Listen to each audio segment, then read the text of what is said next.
This is CIA, Contagious Influencers of America. I'm David Sams, along with Victoria, what's her name? Robinson. Robinson. Let's get it right. I thought it was Koloff. David, don't go there. Some of you may know Victoria from her couple of years of starring on Preacher's Daughters. No, Preacher's Daughters on Lifetime. On Lifetime. Lifetime. Yeah. 2 very successful seasons with 1.5 million consistent viewers a week. Wow. It was like the second docudrama, if you will, on their network behind Dance Moms. Wow, that's pretty awesome. That was pretty cool. It was so successful, you had to change your name. That had nothing to do with it. I just decided, using my ex's last name after we'd been divorced for, at that time, 10 years, it was time to let it go and just start using my maiden name again. So I'm back to the name I was given on my birthday. And now you are going to have a new show on the air. Which but we not on cannot Lifetime. talk about. I understand it's not on Lifetime. It is not on Lifetime, and very excited about it, but we can't talk about it yet. So, let me just ask you this much about it. Come on, you got to give me a little David, hint. I am contractually obligated to not speak about it. Well, I could lie. I could just say this is airing after the show debuts, and therefore let's just pretend as though we know. We're not even going to mention it. Everything that's out there in internet land is forever, or podcast land. This is forever. true. This is true. So what's it like living in Nashville? You're like a rock and roll girl here. I mean, you're like a mom of 4 gorgeous girls, and you got all these son-in-law hunks, and you got all of these grandbabies, and you couldn't be a day over 39. So what's the deal? It's my secret. It's Victoria's secret. Ooh. It's the real Victoria's secret. Well, today we have somebody that is so very special. She's been the guest of our radio show several times, so I just had to have her here on the podcast. You remind me of her. She reminds me of you a little bit. I take that as a high compliment then. I just figured, you know what? If I'm going to have Victoria Robinson here, Thank you. I just had to match it up with the right guest. So Leigh Anne Tuohy is my guest today. You know who that is? Absolutely. She is the Sandra Bullock. Played her in the Blindside. True story. That's right. She's the real life mom of the Blindside. I believe Sandra Bullock won an Academy Award for that role. She should have, because she played her to a T. No, I think she did. Yeah, I do too. I mean, when I first saw the movie, I watched it, honest to God, David, and thought, I could be best friends with that girl. Yeah. No, she was amazing. She just sort of blew down whatever doors she needed to walk through and just made it happen. And we talk about that. And that's one of the things that you're going to learn, you're going to be inspired by if you're listening right now and you're thinking, wow, you know what? I wish I had that thing, that extra thing that would help me bust down doors and make things happen. You're going to learn some of that from Leigh Anne Tuohy today. And the other thing that you're going to really learn is how to throw away those excuses that you seem to have in life. And I mean, we've all been hampered by excuses, right? Yeah, we are. We are our own worst enemy at times. But here we've got someone who shows you through this young man's life that it doesn't matter where you came from, it matters where you're going. And I think, I'm going to tell you, this is one of my favorite movies that I've ever seen. I've watched it half a dozen times, and I am thrilled and honored to be part of this podcast today. Well, thank you, my friend. It is so wonderful to have you here today, sitting in for my good friend, Tim Storey, who, by the way, is on the road inspiring millions as he does around the world. You know, Tim is the life coach to the stars. So every once in a while, he gets to get on a private jet and jet off someplace. So he could not be here today, but we are so glad to have you here, Victoria. And let's now go to that interview that I recently did with Leigh Anne Tuohy.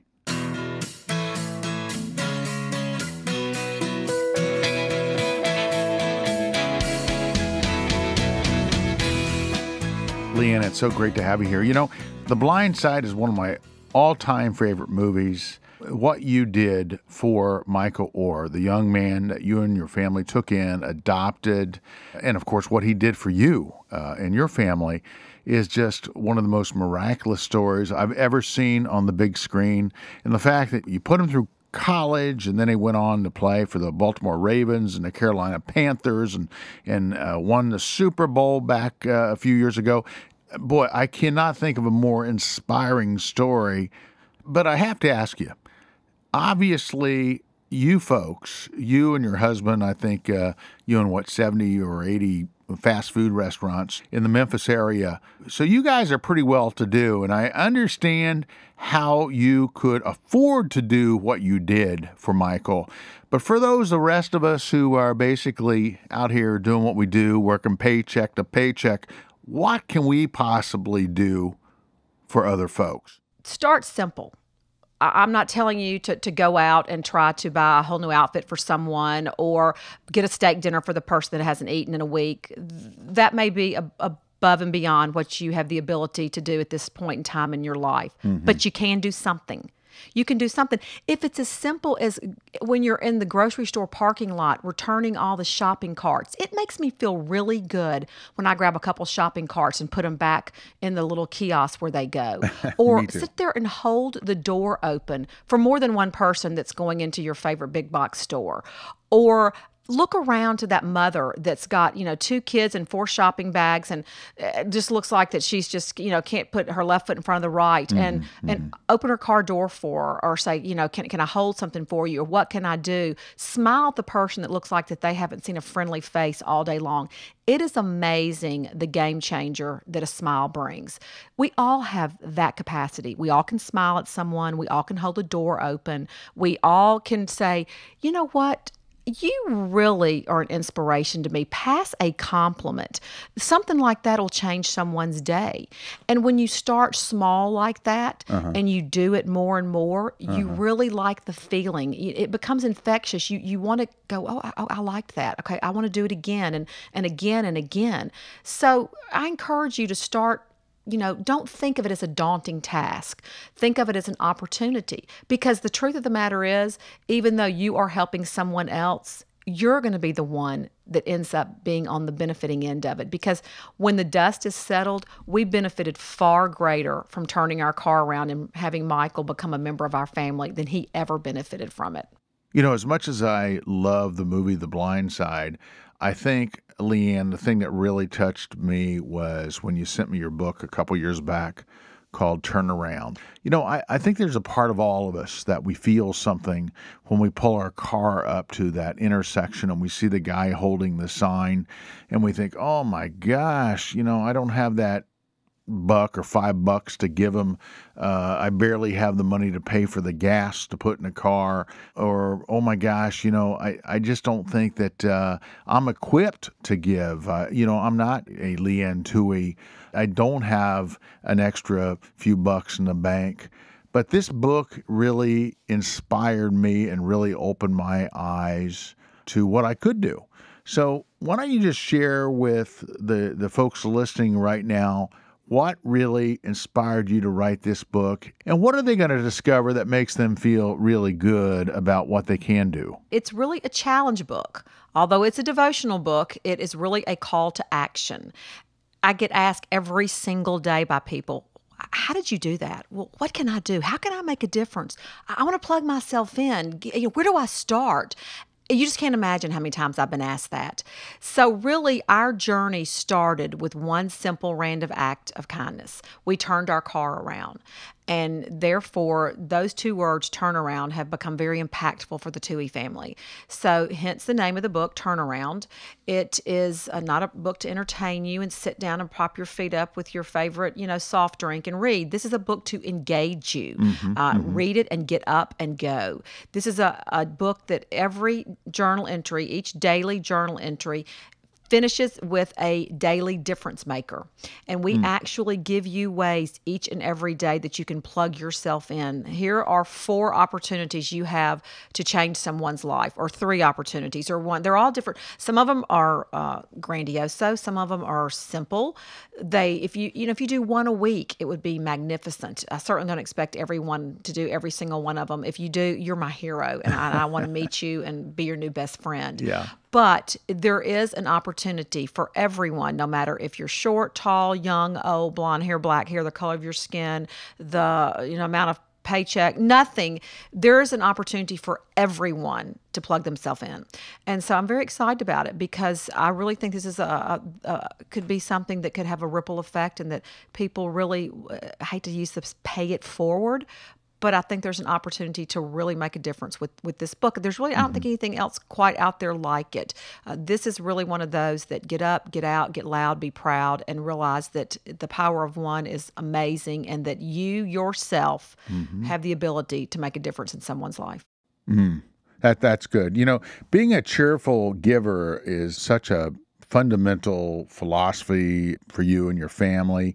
Tell me how your life has been turned around by living this out, and how this has led to the amazing story of your family's journey. Well, we don't think any of this happened by accident. We're not one of these families that believes in fate. We believe that this is all 100% God-driven. Believe me, there are people that have done far greater random acts of kindness than our family did. There are amazing families that have adopted 6, 8, 10 children. The movie should have been about them. But the fact of the matter is that God chose us for this journey. And we feel like we need to be good stewards of it, and we need to have a happy heart about it. The Bible talks about being a cheerful giver. God doesn't want your money and your time if you're not happy about it. And this is about being a cheerful giver. And this is a little bit of a continuation of In a Heartbeat, which was our first New York Times bestseller. But this really is a call to action. This each and every day gives you a scripture reference. You can use it for your quiet time. There's some stories about our family. There's a little anecdote, a little story every single day. And then the Daily Difference Maker. And it says, here is what you can do. You want to change somebody's life? Here you go. Bam, bam, bam. Because there's no excuses anymore. And like I said, you may go, oh, I need to get my best friend to help me with this. Or I may get a couple people in the office to help me with this. Or I may get my spouse or my sibling or whomever it is. Some of them you can do completely by yourself. But the continual message, the theme, the thread is doing nothing is not an option. We all need to do something. Every single person was born with the ability to make a difference in someone's life. And that is the challenge here. It needs to start, on your street, in your neighborhood, in your state, in the U.S. and in the whole world. And we really, personally, for me, there's just so much craziness going on in this world that if we can all start trying to figure out how to get along, I think that would be a step in the right direction. And I hope this book will be a little bit of a roadmap for that. Wow, that's great. Well, tell me, you've had such an amazing opportunity to be such a gift to so many, not only Michael, but to so many others. Tell me, what is that like, having that unbelievable opportunity to change someone's life? Well, changing someone's life is probably the most rewarding thing that you will ever do. It far exceeds any degree, any accolade, any that a boy, anything that I could ever think about. And it wasn't like we woke up. I certainly didn't wake up one day and put it on my to-do list. I'm going to change a life today. It wasn't like that. We weren't looking for this. There wasn't an agenda. There wasn't a motive. It was really, like I said earlier, 100%, God-driven. We didn't know we had the capacity to do this. But it's really about loving other people. It's about loving someone that doesn't look like you. It's about realizing that families don't have to match. It's about realizing that there needs to be someone in your social circle that doesn't look like you. All those things change lives. Kids are getting bullied in school. People are being bullied at their office. There's all kind of harassment going on. And, you may not have the ability, like I said, to go spend vast amounts of money, but you can stand shoulder to shoulder, hand to hand with someone. You can be their friend. You can be there for them. Take up for them. Find your backbone. Get out of your comfort zone. That's a lot of what turnaround is about. Getting out of your comfort zone and finding your backbone. Because just standing by that person that's different than you and going, hey, if you can't say something nice to this person, then don't say anything at all. Yeah. Stop the gossip at the office water cooler. There are so many ways you can plug yourself in to make a difference. Like I said, it doesn't have to be about writing that $5,000 check to this society or this foundation. If you can, you should. Add another zero. You know who you are. But this is about that everyone, no matter what your socioeconomic situation is, no matter what your traditions are, no matter what color your skin, your hair, no matter what it is, that you can do something for somebody. One person, one day at a time, plug yourself in. And Turnaround gives you these options. So if you're confused about it and you don't know exactly what to do, guess what? No more excuses. No more excuses. One of the groups of people that I see being overlooked time and time again, including the church community, is overlooking these folks, and that's those with special needs. And for whatever reason, they are often left to exist in the margins. What do you think our responsibility is for those with special needs? I think the Bible is very clear as to what our responsibility is. I mean, it charges us to take care of the orphans and the widows and whatever, exactly. It's in black and white right there. So it's not a gray area of what our responsibility is to people. Now, we may choose to think it is, but we are to be there for those people, whether it's a handicapped child, whether it is someone that has no parents, whether it's an orphan, whether it's a woman that's husband's in prison or vice versa, whatever the special need may be. There is a call for us as Christians to be responsible for those people. So I don't think there's any gray area in that at all. My family's a big proponent of to whom much is given, much is required. You are, to us, part of the test is seeing how, you use your dollars. And I think that, we're all passionate about different things. God gives us different passions, which is a wonderful thing, because if we were all passionate about the same thing, nothing would get done. So while there are people that are passionate about Special Olympics, there's people that are passionate about the American Cancer Society, there's people that are passionate about lymphoma, whatever it is. Just be passionate about something. That's what I'm going to tell you. Sitting there and just not doing anything and having no passion is what I think is not really acceptable in God's eyes, because we're all uniquely made. We're all made in the image of God, and He put us on this earth for, we all have a purpose. We all have a calling. Find out what your calling is. And I really do think Turnaround will give you a little of incentive, because it's not single-minded. It's a broad stroke of opportunities, all from the elderly to the young to the homeless to the special needs. I mean, there's a broad stroke of what you can do.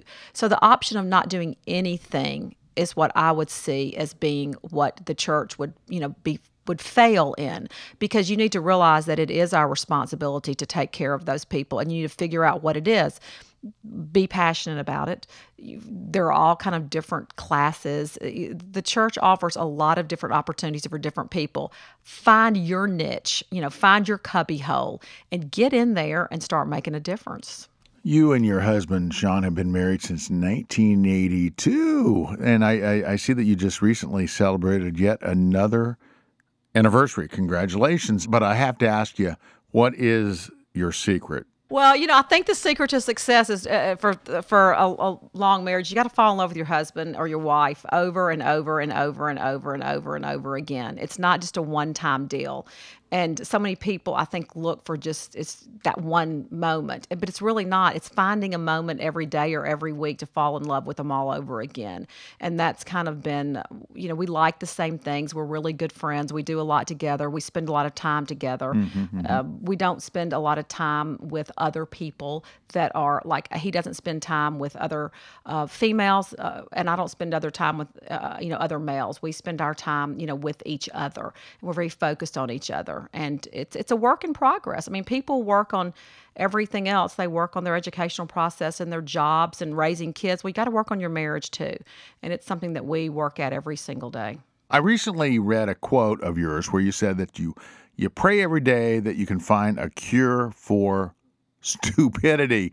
I love that. Yeah, well, there's a lot of people that I just think that you need to stamp stupid on their forehead. I do. I do all the time. I pray for a cure for cancer, for heart disease, for homelessness, for abuse to the elderly, to the animals, just on and that list is endless, obviously. But I do pray for a cure for stupidity every day, because sometimes I'm just thinking, really? Yeah. I mean, we make it difficult. I mean, it's sometimes we just miss it, and I think we just try to make it hard, and I don't have a lot of tolerance for that, but and that's apparent. I mean, if you know anything about me or you've read something or seen, you know that. So I just think that sometimes that we just need to quit trying to make everything so difficult, and just move the needle and get it done, and quit talking about it. We have so many talking heads, and everybody's got an opinion, and the majority of opinions are inaccurate and incorrect. And people listen to them and they invest in them and they abide by them. And I just want to shake them and go, what is wrong with you? So, some people take offense to that. I don't care. Please don't call me, text me, write me, email. Don't confuse me with someone that values your opinion. I mean, I do. But really, I mean, this is what kind of makes the world go round. Everyone, you have to take a stand and you have to be firm in it. And it's not going to make everyone happy. But it's not about trying to make everyone happy. It's about trying to do the right thing. I just love those thoughts that you pose on your Facebook. I mean, we now live in a world of 140 characters or whatever on Twitter. There are a couple that you have posted that I want to just bring up here because, oh my gosh. First of all, I got a chuckle, but sometimes I literally die laughing. Here's one. Life's not fair. If you win the genetic lottery and are in a perfect neighborhood, healthy and happy, good. Look around for those not so happy. Well, I look at a lot of people and they're so proud of themselves. And I just told a guy not long ago, I said, look, you won the genetic lottery. Everyone's not that lucky. There's a fine line in the longitude and latitude of the haves and the have-nots. And people just don't realize that there's just a fine line between the guy driving the really nice car and wearing the nice suit and the man holding the sign at the corner that says, I'll work for food. So next time you see that person and you are driving the nice car and have the nice suit on, turn around, because you did win the genetic lottery and this other guy didn't. Yeah. So turn around and do something for that fella. That's good. That's good. Here's another one. Attitudes are difference makers. They're very contagious. Make yours worth catching. Well, we have a motto in our house: if you got an attitude, leave it at the door, because attitudes will change everything. I mean, someone can walk in a room with a bad attitude and the whole culture of the room changes. So it is all about attitude. If you got a bad one, change it. That one simple act of changing your attitude will be a difference maker in your day, and it will be the difference maker in the day of all the people around you. Okay, let me see here. Let me stroll through my Twitter or your Twitter. Here's another one. Challenges are what makes life interesting, so interesting. Overcoming them is what makes it meaningful. Well, we all have challenges. Everyone faces challenges. No matter who you are, where you live, what you do, we all face challenges. How you deal with those challenges is what is going to leave a lasting impact on people. And that is what you need to realize, that we all have challenges, but we all can overcome them. And the way you overcome your challenge, that is what will be meaningful to other people. They're going to watch you. They're going to emulate you. It's about emulating your actions and not your words. And here's one I always have an issue with, and I've battled through. The phrase, do not be afraid, is in the Bible 365 times, one for each day. That is a daily reminder to get out of your comfort zone. It is. I really think as this nation, we all sit around and watch the news and we have yellow streaks on our back and we lock our doors at dark and we don't get out and we don't talk to people that don't look like us. And it's just, we're developing this culture. And the truth of the matter is, the Bible talks about having courage and standing up. And that's what we need to do. We need to get rid of the yellow streak on our back, have some courage, and take a stand. And that alone in itself should really be something that makes a difference. Well, that's wonderful. Leigh Anne Tuohy's been our guest on this edition of CIA, Contagious Influencers of America. Leigh Anne, thank you so much. She, of course, is the real-life mom from the movie The Blindside.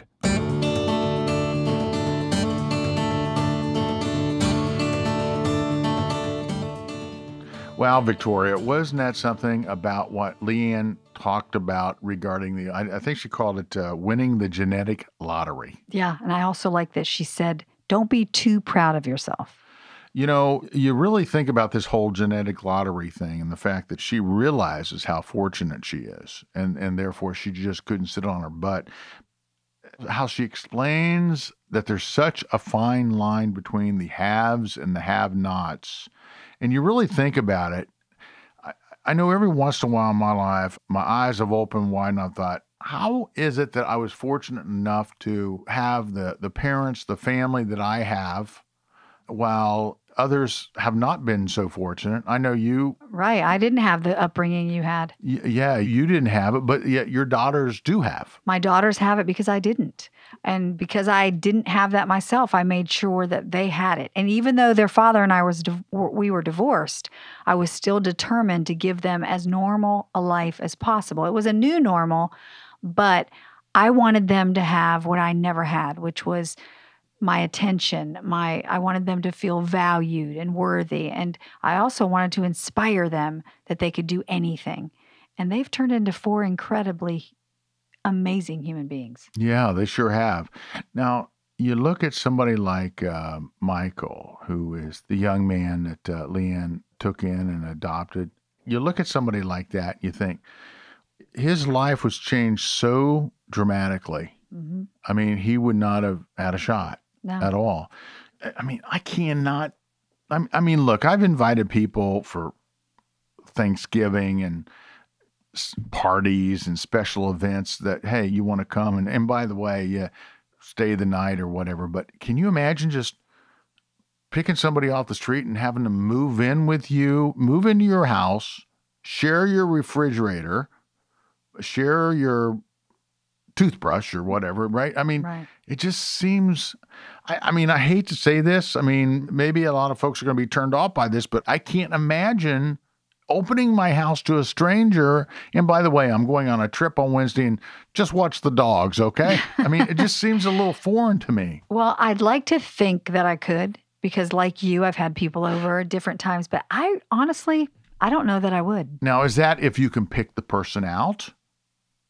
You mean without them just walking on a street like she did and picked him out and brought him home? There are people who adopt kids all the time. Correct. Right? Yes. When you adopt a kid, don't you think you have in your mind the kid that you're going to want to welcome or bring into your home? Or that you think you're bringing into your home. Or that you think you're going to bring into your home, right? Yep.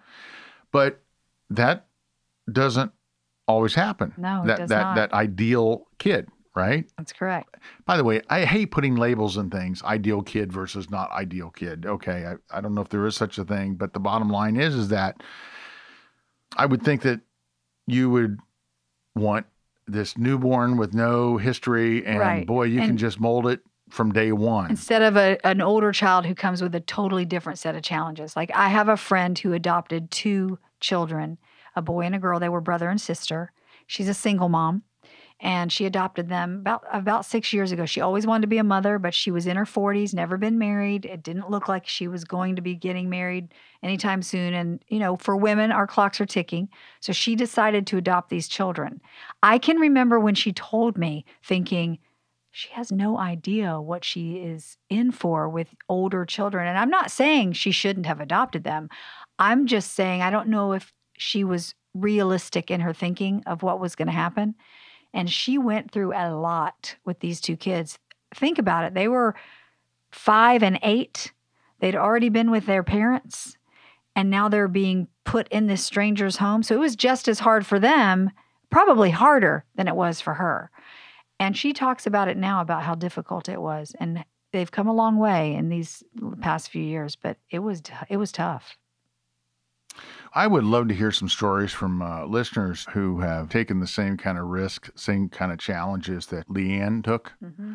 I don't know how many stories like that exist out there. There's got to be a handful, and I would love to hear some of your stories so that maybe we can share your story here on CIA and encourage others, because you know what? It's all about sharing stories, and it's all about the power of story. I just have a feeling that somebody's listening right now who says, wow, they think that's a story. They think that The Blindside was a story. Wait till you hear my story. Oh, I guarantee that's it. the one I want to hear. And it doesn't have to be a story of the person you brought into your home became this big football star. That's not what we're talking about. But we're just talking about, like David's saying, somebody you brought into your home that you can relate to this movie. You can relate to this woman's journey. We'd love to hear it. I want to just ask you right now, Leigh Anne is someone who is she's a mover and a shaker. I don't want to call her a bulldozer, but she's got something special about her. Like I said, when she walked through my house for the first time, I just opened the front door and she just came right in. I mean, whoa. No fear. No fear. And I was just so kind of turned on by that thing that she had, that magic. Okay. Right. What do you find in your life that is the key to the kind of magic that you have? I think, David, it's a mindset.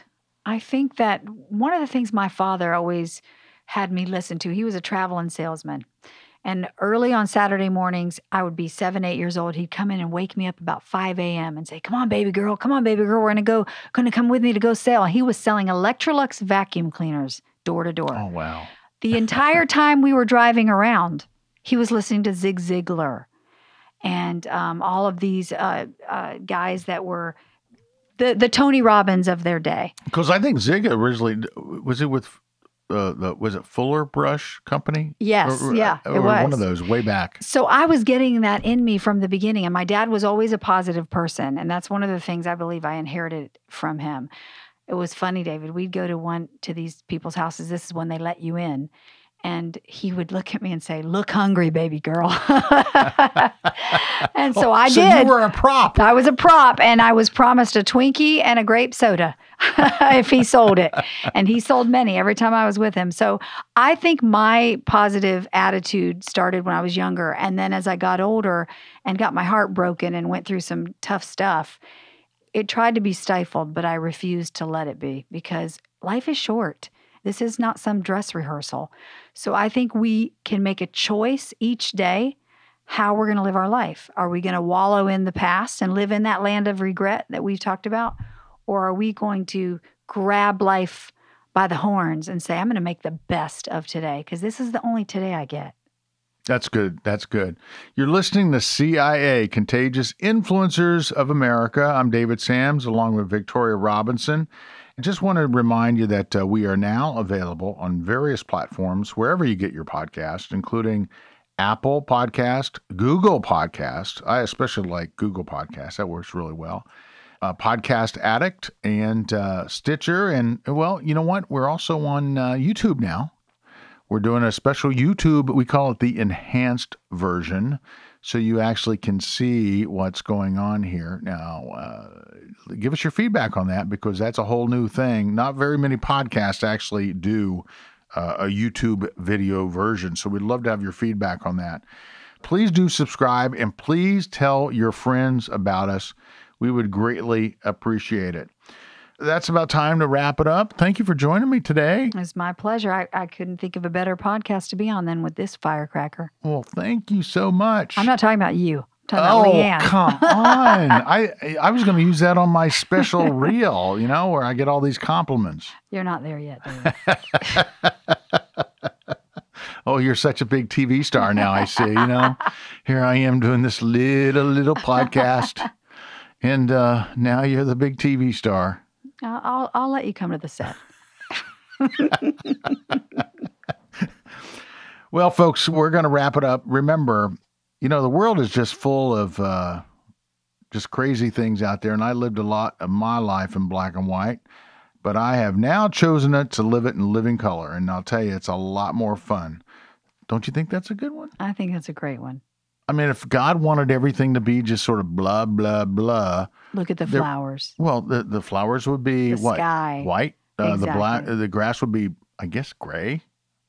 the sky would be sort of, well, sometimes this gray, but I've always felt just a sorry black for and white those world. people that are colorblind. My son-in-law is colorblind, and that makes me so sad that he cannot see the beautiful colors that we can see every day. Well, I just think that we put God in a box so many times. When you put God in a box and put a label on that box, and by the way, we do that a lot, especially in religion. We do.